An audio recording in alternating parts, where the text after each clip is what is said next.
Good evening to you, sir, and thank you for accepting to be on my podcast. My name is Quadri Adegun. So throughout the course of the interview, if you want to react to my person's account, address me as Quadri. So my first question is that you are one of, if not the most scrutinizing journalists and politicians in Nigeria. How did you get here? There are no many journalists with such a reputation in Nigeria. Well, you can see, I don't know what the time is right now. I think it's almost midnight. Yeah. I'll be 66. I've come a long way. At 66, I have seen it all. Ordinarily, by now, I should be retiring. But since God has given me good health and good memory, so I can still think, I can recollect what happened to me as far back as when I was about 7 years old. And I've had to work all my life. I come from a very humble family, to borrow that popular cliche. My father was a road overseer, working with the PWD, Public Works Department, what the Yoruba used to call Kwan Kwan Wahala Dede. My mother was a petty trader. She was a food seller. She cooked very good food. And I remember my earliest recollection of her was selling food to prisoners at the Ile-Ife prison while I was very young. So I've come a long way, and I've been able to interact with the high, the mighty, and the lowest. I don't discriminate. And I pick lessons, didactic lessons from each and every encounter I've had with people. I have friends from diverse backgrounds. And so that's how come I got to where I am today. But let me quickly add that I never planned to be a journalist. My dream was to be a lecturer, a teacher, marry a teacher, and live happily thereafter. But unfortunately, I couldn't get a job. So, and this is why I believe so much in destiny. If anyone had told me I'll be a journalist, talk less of doing what I'm doing today. I lost my father while I was barely 13 years old. My mother was an unlettered woman, so I had to do menial jobs, errand boy. That was how I worked at the University of Ife Library at that time, now Obafemi Awolowo University. And so I was a village teacher, an errand boy in a bookstore. So my cumulative experience in life is very uncommon, and my trajectory is actually very surreal. You said you wanted to be a teacher. In my interview with the Orogun Fokela, Oba Abolari, he also said that he wanted to be a teacher. What was the teaching It was a that teacher. make it attractive? It was actually a teacher. He was a lecturer at the Oyo State College of Arts and Science, while I was on national service also as a lecturer. In those days, lecturers were the biggest superstars. We wanted to be, in fact, to see a vice chancellor in those days was a reality.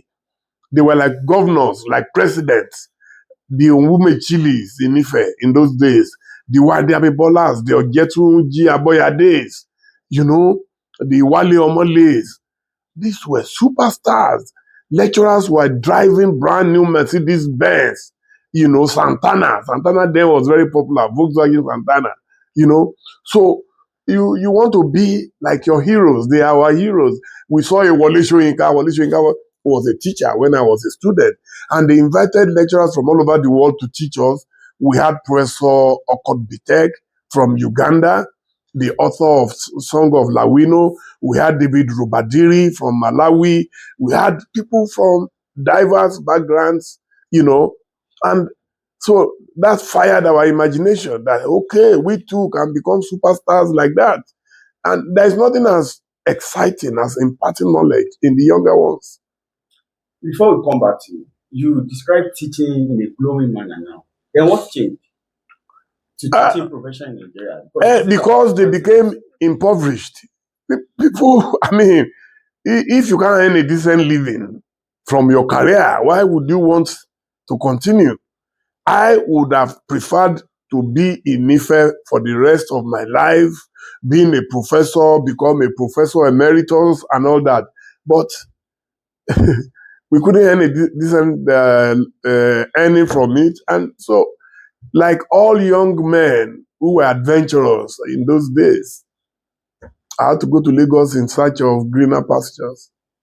During my internship at the Nation newspaper, I was in my interaction with some of our bosses there in the newsroom. They made me understand that journalists are not well paid in Nigeria either. But you are an exception. No. You see, I tell people you don't make money directly from journalism. Some people make money from corruption. We are all fond of criticizing government. Some of us are not, they are not better than the government they criticize. But what it does for you is that it gives you a lot of goodwill, a lot of access to the I am mighty. I mean, you should have seen my wedding in 1992. Chief M.K. Abiola played the role of my father. If I wasn't a journalist of high repute at that time, that wouldn't have happened. I'm not related to him in any way. He came, my wife was handed over to him, and this was in Ijebu-Igbo, and he asked, where are we taking the wife? And from there, we told him we're going to Ijebu-Ode, and he still went with us to Ijebu-Ode. Kola Abiola was there. As a matter of fact, Kola Abiola bought me my first car. I think he was barely 29 years old, and maybe I was about 31. I still remember the Yes, Jetta, executive. You know, his dad bought me my second car, a Mercedes 280, E280 at that time. And so if you look at my life, my trajectory, you will see that I've benefited immensely from goodwill. You have to be good to people. I remember my biggest supporter, you know, the things we've done together is unbelievable. Because when I first met him, I could have asked him for a bribe, what you call brand envelope. I didn't ask for a dime. And the next time I met him, I was at an award ceremony in London, and someone tapped me, and I looked at him and said, how are you, sir? And then he said, oh, thank you for the other day, you know. And I said, no worries, sir. The following day, he called where I was staying and said I should go and pick up some money somewhere. That's not bribery. You know, in Africa, people are nice to you if you're also good-natured. And that's why when we started Ovation, we said we're not going to be doing negative stories. People, the classic definition of a good story before was that story that will offend people, that will be controversial. The first edition of Ovation, we sold for, I think, 150 naira at that time. Whereas other magazines were selling for about 20 naira. People told me nobody's going to buy. I said, no, don't let them buy. The Ovation signature is that beautiful, high-quality signature. So anything Ovation, look at where we are now. You will see the difference. Nobody would imagine that this is in Ibadan. You understand? But it took meticulous planning, rigorous planning, painful planning, selfless planning to arrive where we are now. What advice do you have for a young journalist who looks up to Dele Momodu and wants to be like Dele Momodu in the nearest future? Well, my advice to him is don't think you will become a Dele Momodu overnight. And why do you want to be a Dele Momodu? You can be yourself. Dele Momodu is a symbol. Oh, no, it doesn't matter. I'm not Jesus Christ. I'm just a human being. Okay? And if I could do it, I mean, you can do it. So it's about that self-confidence. A lot of people believe that I got here in one day. I didn't. 66 is not a joke. Chief M.K. Abiola died at 60, for your information. So if I'm 66, it means that I'm already 6 years older than what Abiola was. Looking back, are there some political interests that you supported too early or too late? No. You see, everything in life is a risk. You must take a risk. Some you win, some you lose. I chose the road less traveled. Let me put it that way. A lot of people want to be minister, and they get there quickly. A lot of people want to be commissioner, they get there quickly. I've never been that fortunate, and maybe because that was not my mission. My mission is to create my own brand and do it in a way that it will last forever. It's a legacy. What I'm chasing is a legacy. Talking about ministerial position, have you been offered something like that before? No, because I'm always in opposition. Who will offer you? But you supported Barry into government. Yeah, and I left him 2 months into his government. Before he chose his cabinet, I was already out of it. I went to, he invited me. Barry, you can check it. Yeah, he invited me. And he said, what have I done? Well, I started firing memos at him and all that. And he invited, he said, Dele, what is the problem? And I said, no, there is no problem. But that the way I'm looking at it, we're not going in the right direction. And every government before yours, I advised, I chose myself as a special advisor without portfolio and without payment. And that I'll be doing the same thing for you. I'll write. If you like, listen to me. If you like, don't. So when tomorrow comes, at least you will remember that there was one guy that was always bugging your life. 2 months. By July 2015, I was going, and I apologized publicly to Nigerians. I apologized publicly. I said, I'm sorry. I made a mistake. I made the wrong choice. And that is what Nigerians don't know how to do. They don't know how to apologize. If our Tinubu and Nigerians are crying the way they are crying, there is insecurity, the way people are dying like guinea fowls, I'll come on television and appeal and beg for forgiveness that I underrated the enormity of the job. Those who will abuse me will abuse me. Those who will vote for me will vote for me. Those who won't vote for me will not vote for me. It does not matter. He has achieved what Awolowo could not achieve. He's achieved what Abiola could not achieve. What more does he want in life? So, but now, if it forces his way and we end up not having opposition parties in Nigeria, then we're doomed. Talking of opposition parties, Governor Seyi Makinde flagged off his presidential campaign yesterday. Whereas I think a week earlier, there was a convention in Ibadan. Over 2 weeks ago. Yes, where they agreed, the opposition parties agreed that there must be a consensus party. Where does that leave us as a country? Especially it is his right. It is within his constitutional right to declare his own interest. After all, in 2011, I declared I wanted to be president of Nigeria. I thought because I felt I was very popular. So I started seeing myself as the Barack Obama of Nigeria. But I failed spectacularly. Looking back, what are some of the things that you think actually contributed to the failure? No, it's that Nigerians are not ready to fight for the so-called revolution that they want. Because what Nigerians want, when you listen to them, especially the Obedients, that's why they can't be democratic. The Obedients want a revolution. They want a quick action. And there is no quick action in democracy. It takes time to build. So you are of the view that Obi cannot imagine 2027 emerge as what? As president? I'm not God. But I'm not God. I would never say that, but I don't see the pathway to victory. That does not mean he cannot make it.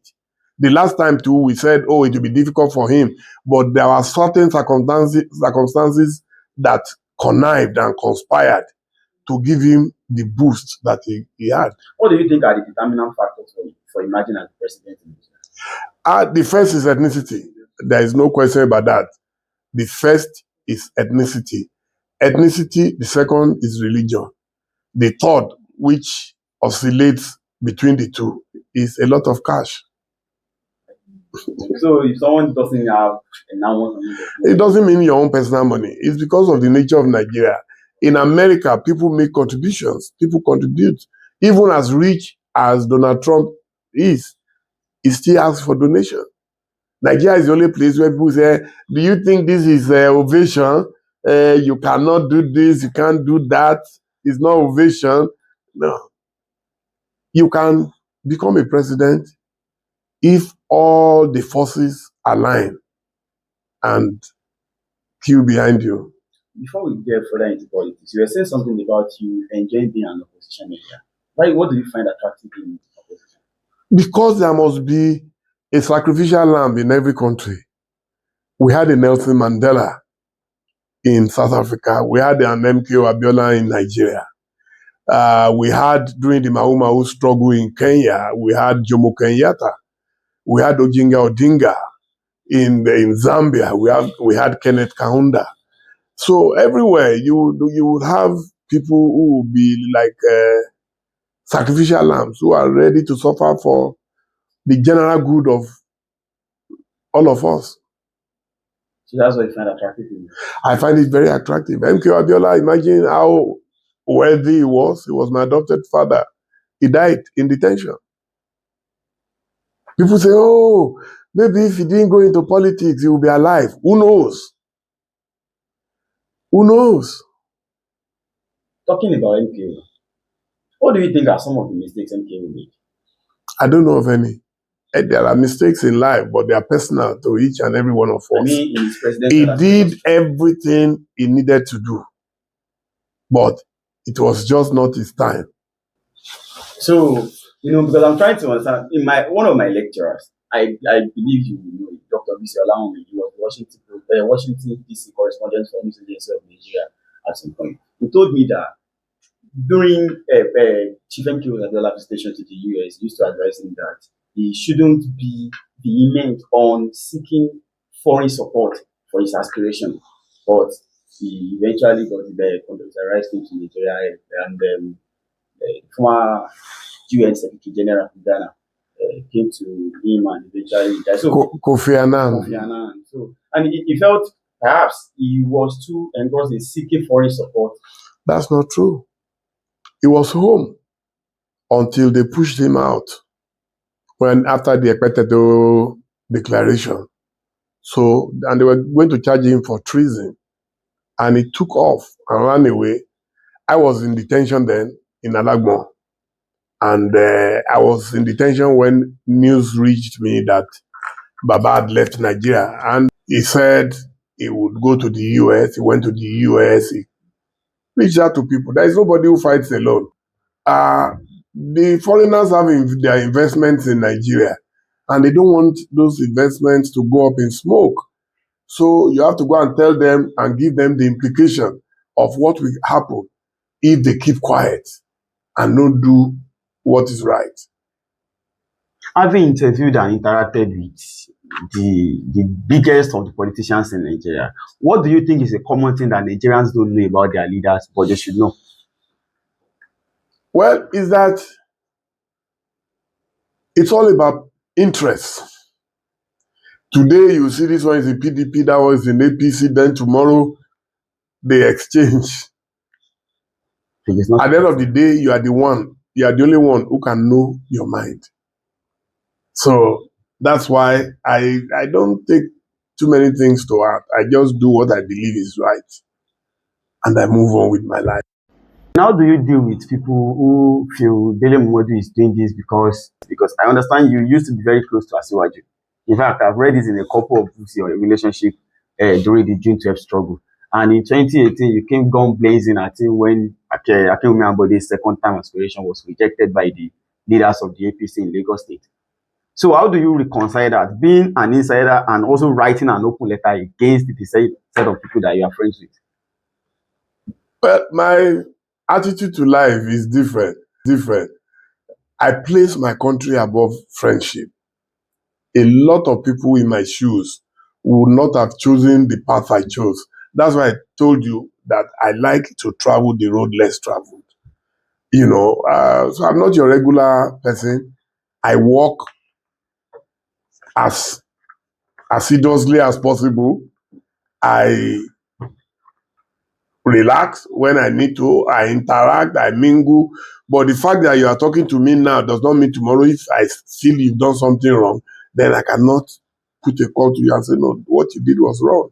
And that's what I'm doing. Have you ever heard me abuse Asiwaju or anybody for that matter? If I say you're a dictator, that's not an abuse. Because there are, how would I put it? There are ways of knowing knowing who a dictator is. That's what I actually wanted to ask you because I've read it in you must set what are done by Wole Soyinka, Burden of Memory and Means of Forgiveness by Wole Soyinka, The Last 100 Days of Abacha by Olusegun Adeniyi. So I could see, and even the battle line, the journey between journalism and You politics. haven't read The Man Died? Yes, I've read The Man Died. Yeah, I read So The Man Died was my first major expose to, issues of tyranny. The man dies in all who keeps silent in the face of tyranny. And that's why I can't keep quiet. So I could infer from reading some of these books what a dictator looks like. But Tinubu is a Democrat. He is a Democrat. He was elected by the people, and he hasn't even been jailing journalists. So what do you think makes him okay? So they must jail journalists before they become dictators. No, that's part of what can. Abacha didn't jail me. But you said you were in Alagbo. Who jailed you? It was under Babangida that I was in Alagbo. Under Abacha, I was in exile. It's not about whether they jail you or not. Was Babangida not a dictator too? He was a military ruler, so that's expected. Tinubu is not a military ruler. So what do you think? You can't replace a military dictatorship with a civilian dictatorship. How do you distinguish between the two? For the first time since I was born, 66 years ago, I am seeing a hardline government that has virtually run opposition underground. Is it not the fault of the opposition? How can it be their fault? Who can fight a man who has unlimited, unrestricted access to our commonwealth? The Central Bank of Nigeria practically belongs to every president that rules. So that's number one. Number two, you have a leader who controls ICPC, EFCC, and other government agencies. And an average Nigerian is afraid of detention. Maybe because we have gone through it. That's why we're this comfortable with being in opposition. Trust me, only suicide bombers can be in opposition because it's like committing suicide. You will suffer, you will not make money. It's so difficult. But I thank God that my mother gave me that contentment. So, and that is why I'm able to at least live from hand to mouth.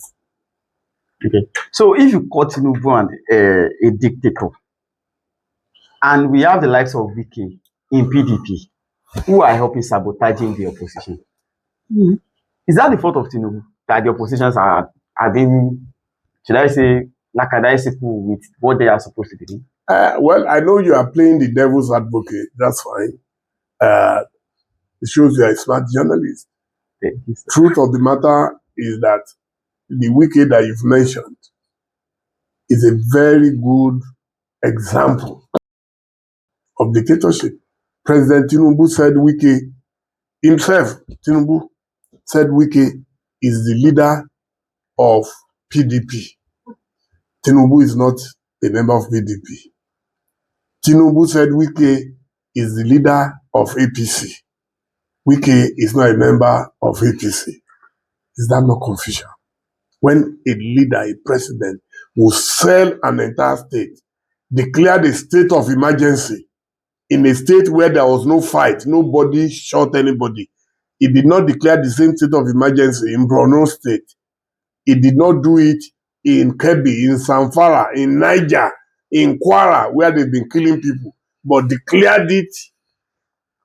And now we're not even sure if Governor Fubara will be able to get tickets for his second term. I don't mind. It's okay. So, talking about Wike was your friend. I remember you wrote an expose when you visited. Did I even call it an expose or a feature writing? Yes. I visited Rivers many times. So what? Yeah, Ovation was a media consultant to Wike at the point before he lost his focus. I still see him as one of the hardest working people in government, but just a bit too erratic. And he's so tempestuous that he cannot control his temper and temperament. And I've always advised him, why don't you focus on that good job that you know how to do and just leave all this rascality? But I think it's too late now. He has crossed the Rubicon, and moving backwards is almost impossible. But ultimately, he will regret some of his actions. Alhaji Atiku Abubakar, you are supporting him, and some people are of the view that perhaps you don't support Tinubu because he has a lot of media soldiers, and that might leave you out of the equation. The likes of the Bayo Onanuga, Dele Alake, it will be an insult for anyone to see me as a cheap journalist. No. I maintain my modest income.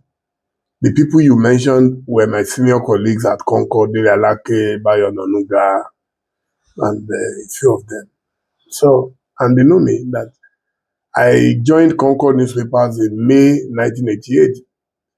By May 1990, I was already the highest paid editor in Nigeria, 2 years. I was working like what they call Okobo, eunuch. That's why, because I came to Lagos to pursue greener pastures. I had suffered. All my friends had jobs. I was the only jobless person in the house.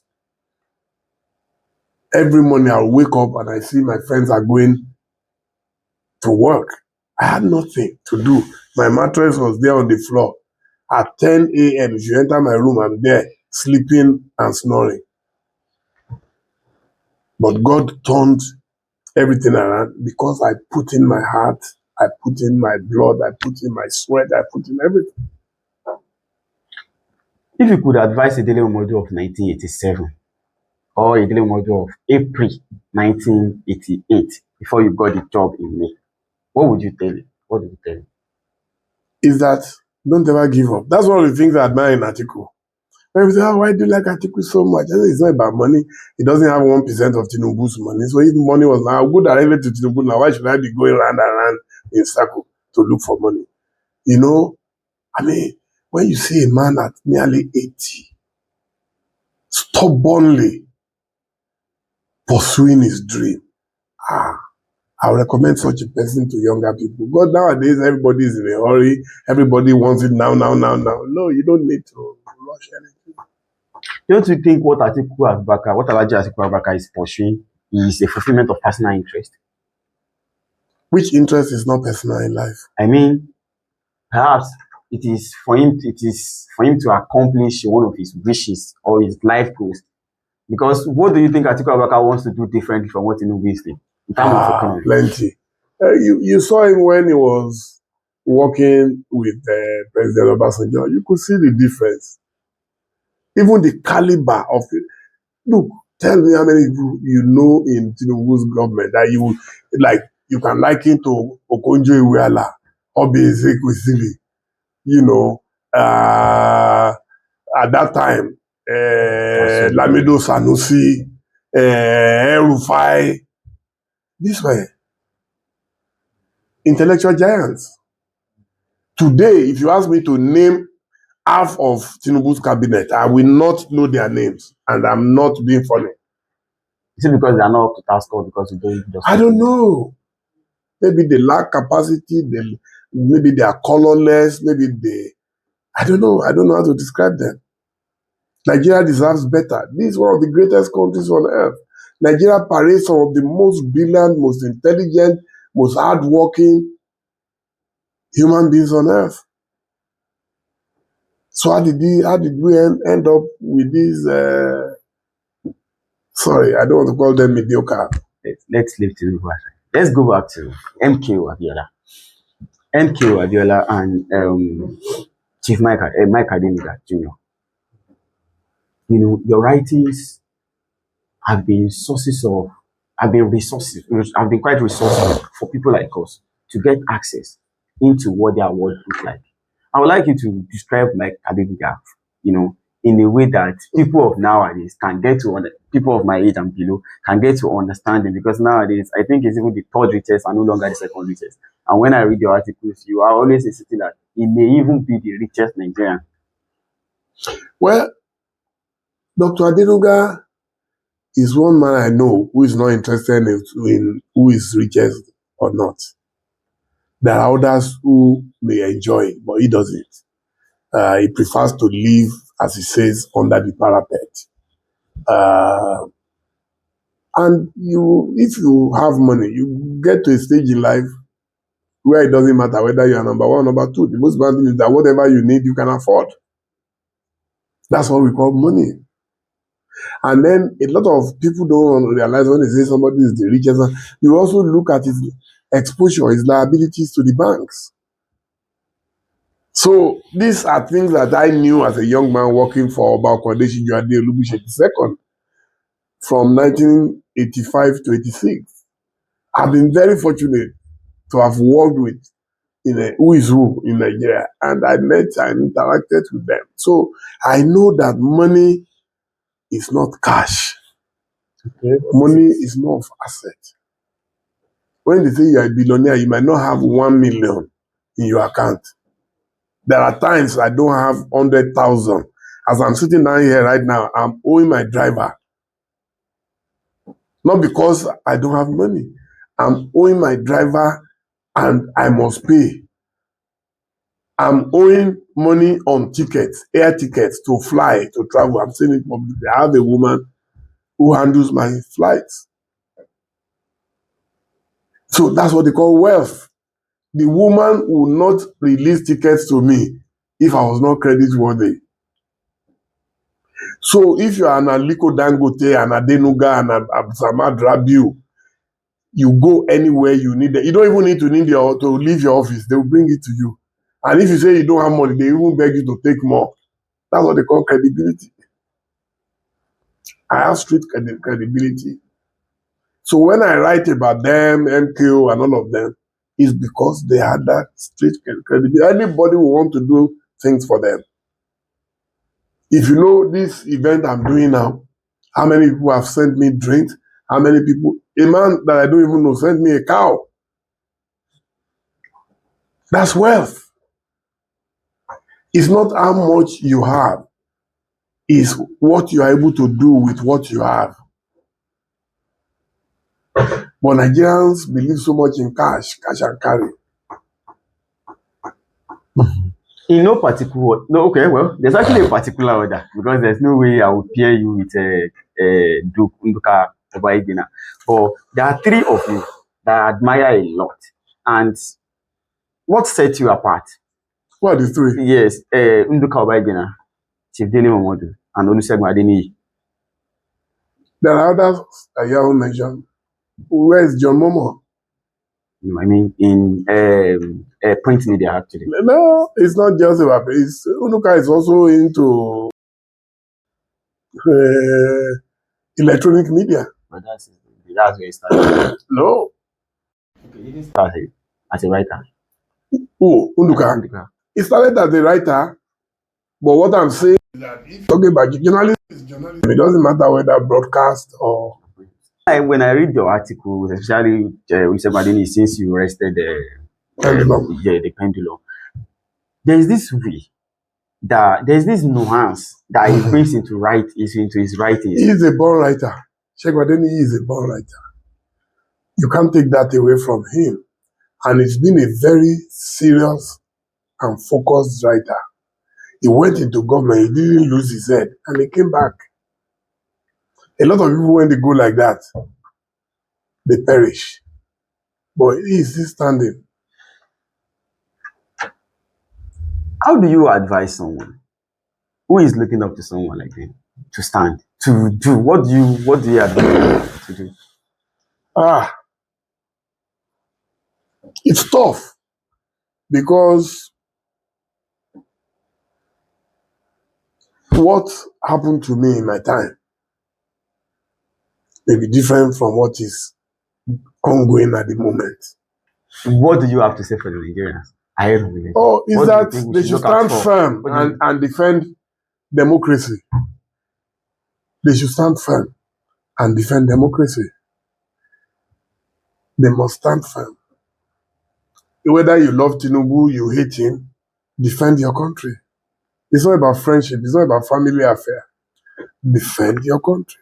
And as you celebrate your 66th birthday tomorrow, I wish you a long life, a more years, and I wish that your relevance does not dwindle, your Amen. prominence and your health do not fail you by the grace of Amen. Almighty God. And may we continue to see and to learn from you. Amen. Thank you so much for My this brother, opportunity. I love you.